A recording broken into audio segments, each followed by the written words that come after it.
From the studios of Farm Journal Broadcast, this is AgDay.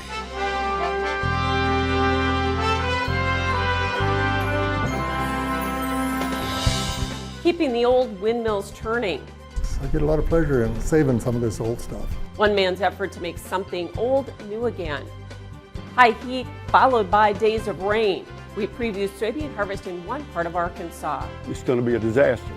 As the ag industry breathes a sigh of relief after an agreement is reached to prevent a nationwide rail strike. Today is a win, and I mean it sincerely, a win for America.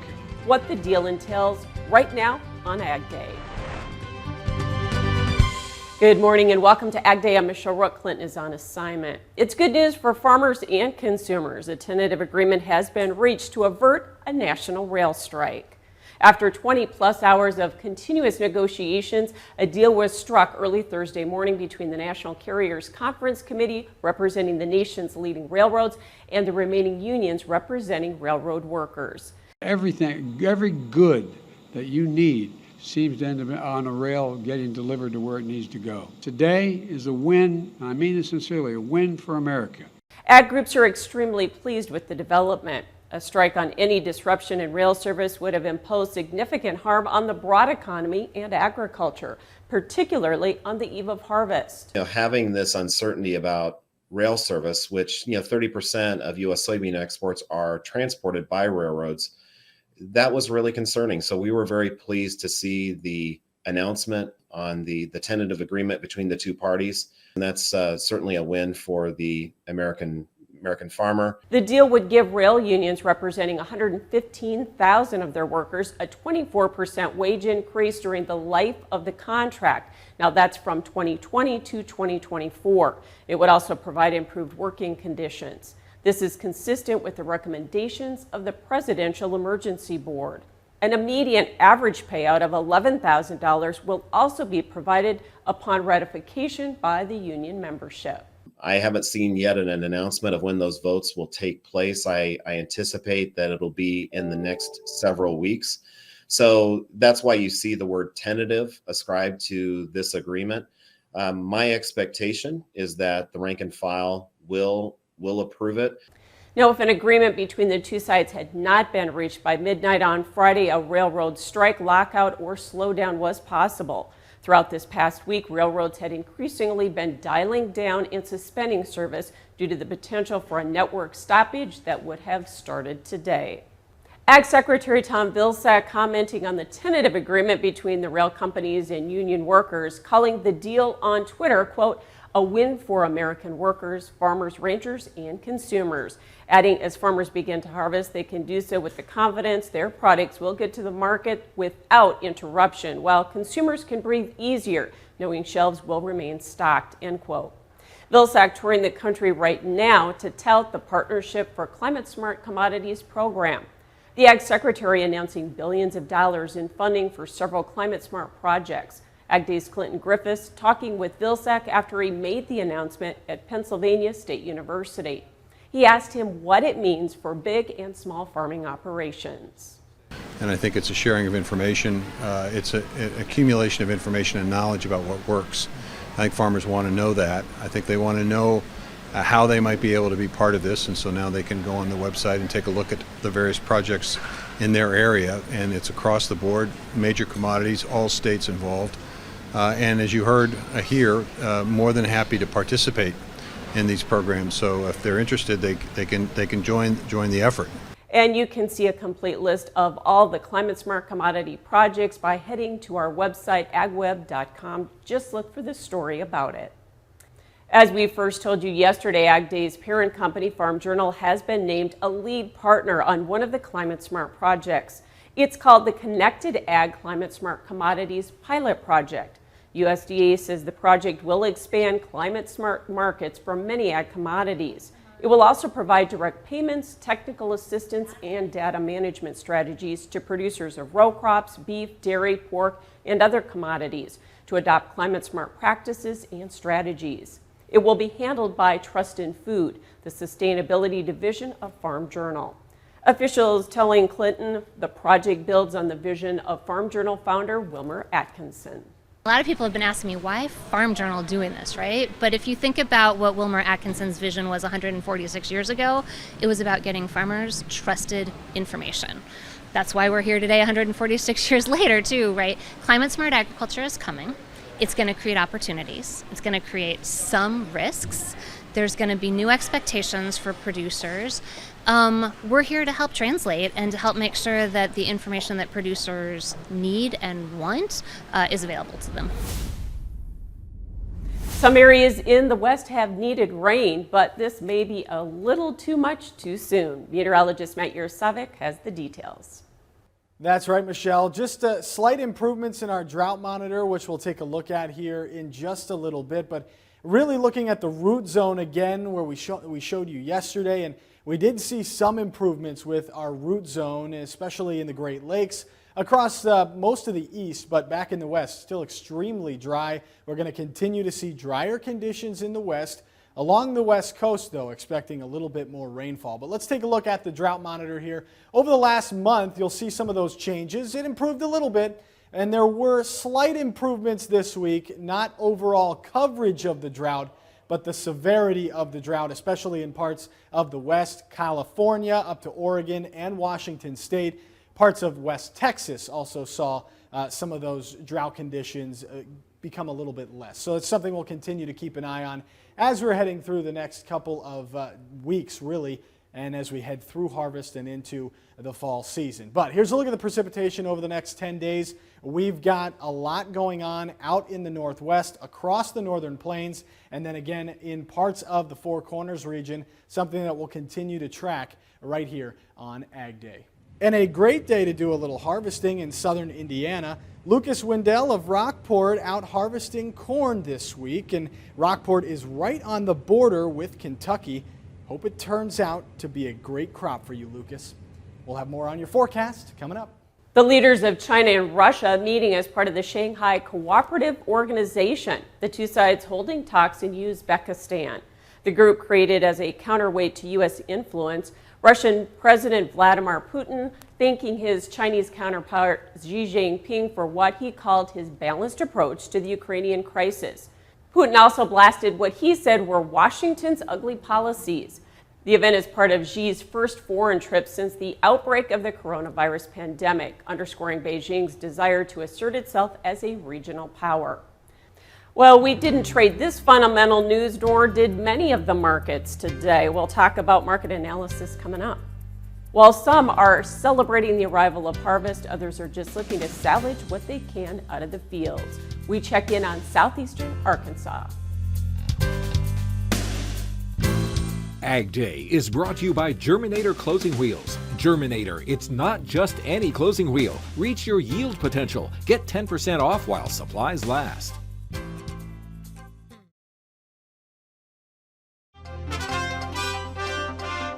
Well, markets on Thursday lower in the greens, mixed in the livestock futures. Chip Nellinger with Blue Reef Agri Marketing is joining us with analysis. And Chip, it really didn't feel like any of the markets were trading a lot of fundamentals, more money flow. A lot of money flow. We got a lot of push and pull to these markets recently, and the market really is just looking for some more direction. We had the bullish crop report, earlier in the week. We haven't seen much follow through the upside. Big down day in the financial markets here a couple days ago. The dollar reversed higher. So the grain markets are just kind of caught in the middle here with harvest about to start. But even in spite of the bullish crop report from the USDA, we're not getting that constant bullish news every day, and so we're kind of drifting sideways here. Yeah, and I even thought that the grains would react to the rail deal, and we didn't even see much of a pop on that. Yeah, it was a little bit surprising. I thought maybe that was, one of the main excuses for the weakness we saw yesterday, but now it looks like that thing's been settled, or they won't go on strike, and we didn't see much of a bounce as a result. So a little bit of a disappointing price action day today. So with the Fed meeting next week and the anticipation of higher interest rates, do you think we're going to be dominated by outside markets and all these commodities for the next week or so? Yeah, I think we will be. I think the other thing that, along with that, crude oil got really beat up today as well, and I think that was, something that held us back today. But yeah, obviously the main thing next week is going to be the weather looks pretty good, so harvest should be picking up steam next week. And B, you've got that Federal Reserve meeting. the market pretty well assumes 0.75%, but there's some whispers that they might do a full percentage raise of interest rates. So unfortunately, we're going to have a lot of outside market influences next week as well. Absolutely. The only market that made sense, live cattle being up with some steady to better cash trade. Yeah, it was. And I think that was a little bit technical in nature, too. We had a little setback, steady to better, kind of reversed the trend of the last 3 weeks, lower cash trade. And that was a good excuse for the funds continued to buy support. And we had a really nice close in the cattle market today. Okay, thanks for joining us. Chip Nellinger with Blue Reef Agri-Marketing. Catch our full analysis at agweb.com. We have more AgDay coming up. Farming has changed. Markets are riskier than ever. For customized, focused commodity marketing, contact Chip Nellinger or Adam Dreyer at 309-550-7213.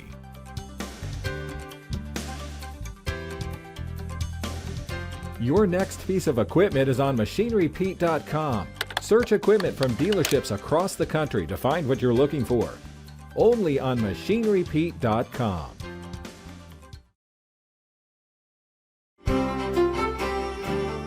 Meteorologist Matt Yurosavik is in with our national forecast as well as a look at the drought monitor, and we really haven't seen a whole lot of improvements, have we? No, not in the overall coverage of the drought, but some areas did see improvements in the severity of the drought, especially parts of the West, California included in that. But overall, still need a lot of help with regards to that drought monitor. And if you take a look at the overall drought monitor, you can see that we haven't really seen any of these drought conditions really disappear altogether. Things still dry in parts of the Northeast, and a couple of sections there along the East Coast, even parts of Florida that seem to have seen a lot of rain lately, but still some parts of Florida are dry. We've still got some abnormally dry spots there in the Great Lakes, back into parts of the Corn Belt, and along the northern tier, northern plains. That's where we're still seeing some dry conditions there. Still looking at a little bit of red showing up there across Kansas into Oklahoma, even some parts of Texas, but it's still back in the west. And we've seen a lot of rain. Southern California, the drought has not disappeared, but it has improved a little bit. You can see it there, Southern California, out of the red and into the yellow or the tan color. So things are slowly starting to get better there. But again, need a lot more rain to make any of that disappear, especially in parts of the San Joaquin Valley. But as we head through the next couple of days, we'll see a little bit of rain, not where we need it, but we will see a little bit, especially along the northern Rockies, northern plains, center of the country, as well as another storm system kind of rides up north of the Great Lakes. So we won't see a whole lot moving into eastern parts of the Corn Belt or the Ohio Valley, but there will be some rain along parts of Texas and in California or Florida as well. California will stay dry. Until next week, we'll be looking at another system moving in there as we head through the weekend and into early next week. But these couple of systems bringing the rain there to the northern half of the country, high pressure in control down in the south, and then a stalled out front bringing those showers and storms to parts of Florida.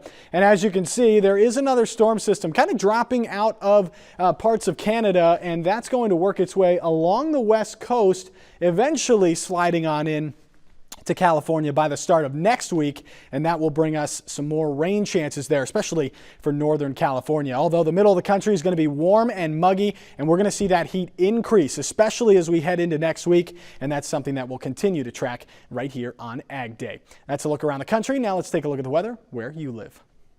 Lakeland, Florida, scattered showers and thunderstorms, a high near 88 degrees. Heading to Spencer, Iowa, mostly sunny with afternoon thunderstorms possible, a high of 80 degrees. And it's 95, sunny and hot in Safford, Arizona.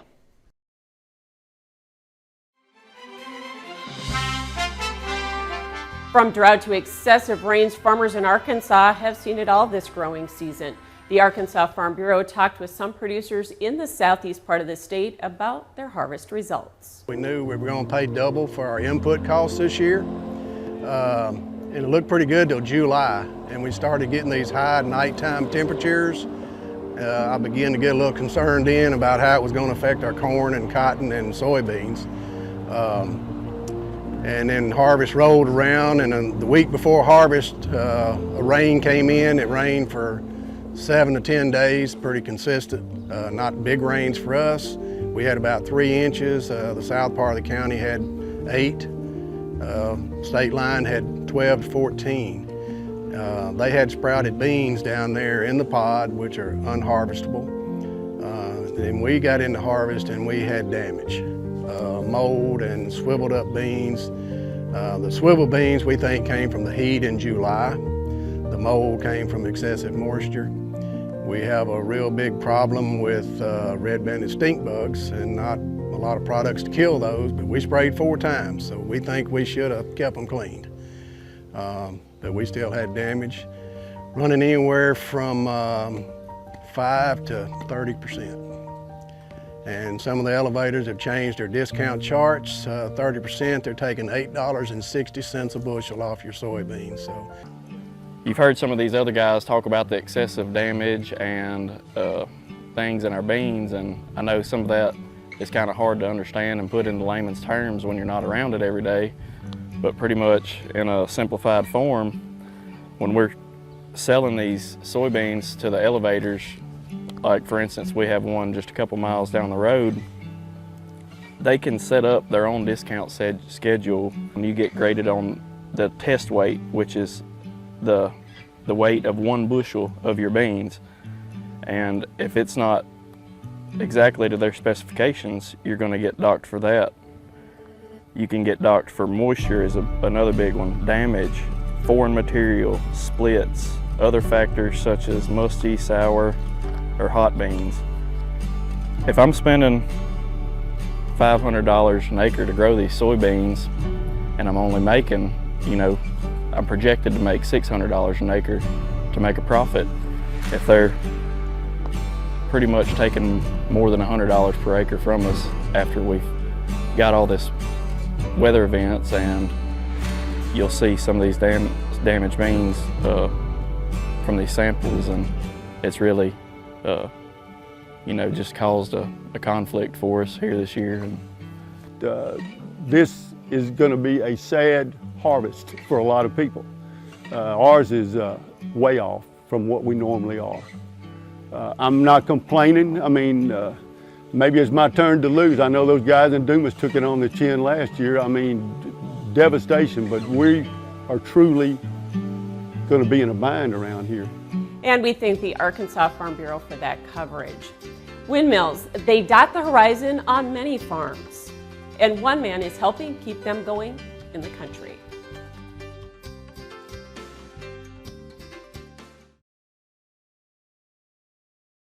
Close Calls, Stories of Survival on AgDay is brought to you by AGI. AGI offers complete systems and solutions with industry-leading products to meet your needs. AGI has you covered. To learn more, visit aggrowth.com.